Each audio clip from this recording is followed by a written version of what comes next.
Hi, this is Kara from East to West Homeschool once again, and I wanted to share with you our favorite family read-alouds today. This is a book that I picked up off Amazon, our Read Aloud Family Journal, and it gives space for 100 books that you and your family can read. I won't do a flip through right now, but basically there's a table of contents where you can write by number all the books that you've read, and then there's like an open-ended journal section for the rest of the book where you can write the number from the table of contents, the date that you read it, the title, the author, and your book memories. So this has been kind of a fun companion along with the books that we've read, because sometimes you forget details. In fact, you'll find that I'm sharing today, and some of these books, it's been a while since we've read them. So I just wanted to share some of our favorites with you today, and also point to this. And no, my video is not sponsored in any way. This is all just stuff that our family has read and enjoyed. And I just found this on my own, and we've been enjoying recording what we've read. So one of the first ones I want to share is Sarah Plain and Tall.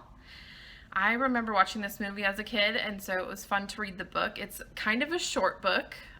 So if you're looking for a way to start incorporating family reading in together, this might be a great place to start, because it's not too long and it was captivating enough to capture the interest of the kids. Or say you have like a road trip coming up, you could easily take this and read it on your trip without having to finish it when you get home. So Sarah Plain and Tall is a good one about basically a mail order bride who comes to be the wife and mom of these kids, and so it's an interesting story. Squanto was another one. I've actually really enjoyed this Clyde Robert Bulla as an author. Squanto, obviously talks on Native American history. I honestly haven't read this for a couple years, so I can't remember all of the details, but I do remember it being a very good story for the kids and I to read. The Trumpet of the Swan is actually my son's very favorite, and I think this ranks up there as one of our all-time favorites as a family too. E.B. White, it's a classic. Maybe some of you have read it. I highly recommend it. It's about a swan and a boy, and yeah, I guess Lewis is different. The trumpet, or the trumpeter swan, he's different. And he can't talk the way other swans talk, so it's interesting how he kind of goes along this journey in life. Okay, one of our fun ones is the American Girl series. These have actually been repackaged, these older ones, into, I believe they're called the Be Forever books now, but I decided to find the old versions because this is what I grew up on, and it was just kind of fun to share that with my kids. But we read the whole Molly series, which takes place in the 1940s, and so yeah, we enjoyed this story a lot. Because I have mostly girls, but I have one boy, we also felt like we should find some kind of American Boy series. Well, as I was looking, I wasn't really finding anything, but this is what we call the American Boy series. I'm not even sure if this is still in print. I have only bought it used. I haven't seen it in print, but these were really good. These are called the American Adventures series by Bonnie Pryor, and these ones take place in the 1770s. So it's like Revolutionary War time, and yeah, it was one of the most adventurous books we've read. I mean, there was a lot of dangers that they faced and stuff, but it's a two-book series, Thomas and Thomas in Danger, and I highly recommend these. My son really did enjoy them. We all did, but my son especially. So then with that, the American Girl series that we read to go along with the Revolutionary War was the Felicity series, and this takes place in 1774. So it was kind of nice to have sort of the boy and girl versions. They're different. I mean, the authors are different, but they were both very good. And these, I didn't pull out all the books of the American Girl series. I believe the Be Forever, I want to say there's like 3 Be Forever books for each book if you're buying new.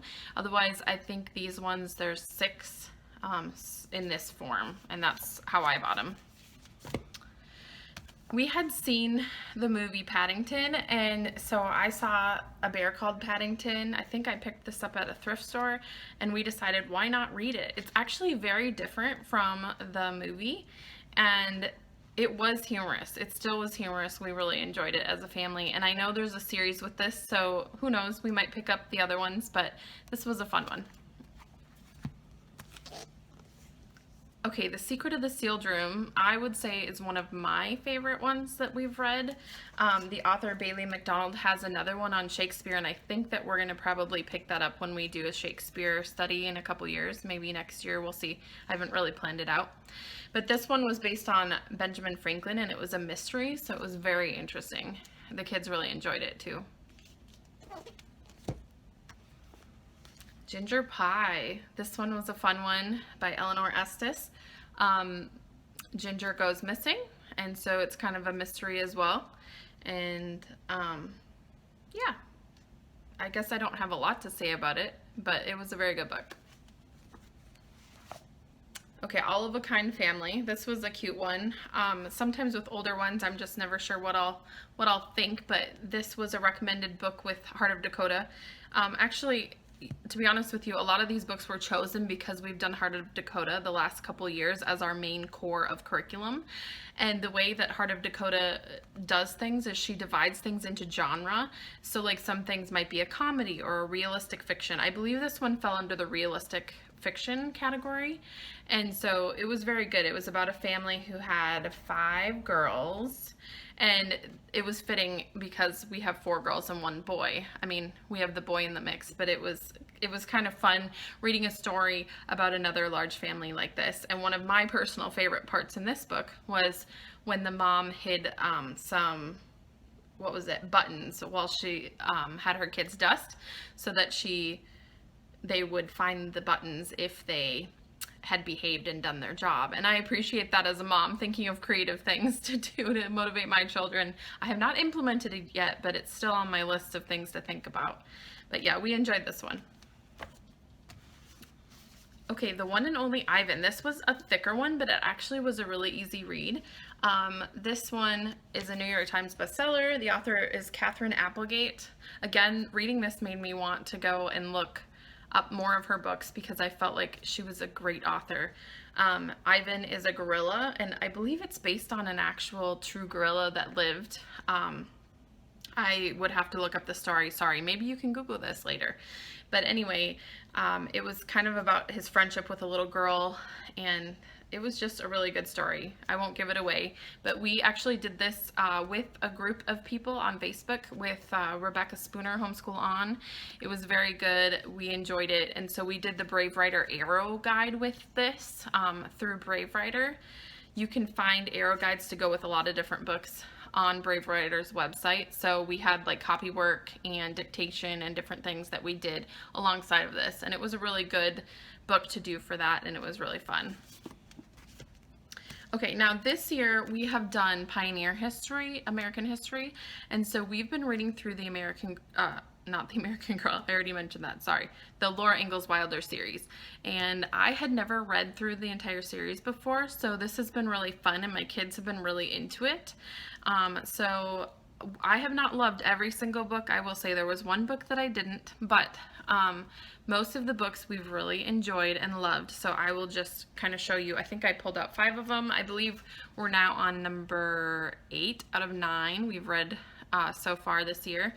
So anyway, I will show you these. Little House on the Prairie, On the Banks of Plum Creek, By the Shores of Silver Lake, The Long Winter. Now, I felt like The Long Winter was really, really good for reading in this time frame. It really was a story of survival and hope. I feel like in these times we all need hope, and sometimes it's really easy to put our hope in something like, okay, like I had a miscarriage in 2007. It was our first baby, and I at first put my hope in all kinds of different things, like, oh, well, maybe we'll have the first girl in the family, or the first boy in the family, or maybe, maybe I'll have it by this date or that date, or maybe, you know, this or that, and I kept putting my hope in different things, but it ultimately didn't fulfill. You know, God didn't answer those prayers, although he did answer my prayers for healthy kids, but it wasn't for a couple years. My first oldest child was born in 2009, my first healthy kid, I should say. And so putting my hope in all those artificial things amounted to nothing for me. But what God taught me through that time is that, you know what, he is our hope. He's there no matter what. And I feel like in these times, so many of us need hope. I mean, I still need hope. We all need hope. But it's just a good reminder. And sometimes when you read these books, not all of them obviously, but a lot of read aloud books are great to bring in, as Brave Writer calls them, big juicy conversations. To bring up big topics, big things that people deal with. Like reading about them almost starving was not fun. I did not realize that about their story, but you know what? God got them through and they survived. And we're surviving. I know that there's a lot of people dying out there too, but you know what? There is hope, and it's greater than circumstance. God is our hope. And anyway, it took tragedy in my life to realize that, but I hope that you guys realize that without having to go through some kind of tragedy. But anyway, Long Winter. The nice thing about this little journal guide too, if I can pull it out here, is that, like I said, we can write down our memory. So what I said is, Mommy, found a lot of parallels between today and this book as the coronavirus, COVID-19 virus pandemic swept the country as we were reading this. Limits on supplies, which are not too bad now, facing hardships, being in isolation, and brotherly love were all parallels. And praise the Lord, survival. So it's kind of fun to look back because there are things you forget about books. Oh, and then another book we read was Farmer Boy, which is Almanzo Wilder's story, which a lot of you may know.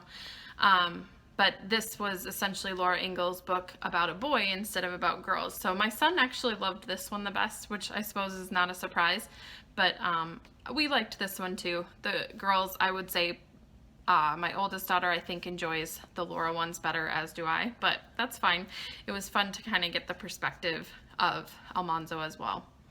And then I have one poetry book that we've read and enjoyed. It's The Llama Who Had No Pajama. We use this in our poetry tea time, or we did, I should say. We've finished this book, but it's just a funny one. It's all about, I would say, all kinds of different things. It's got a lot of just funny poems. The children really enjoyed it.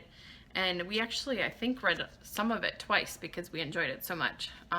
So if you're looking for a poetry book, I highly recommend this one.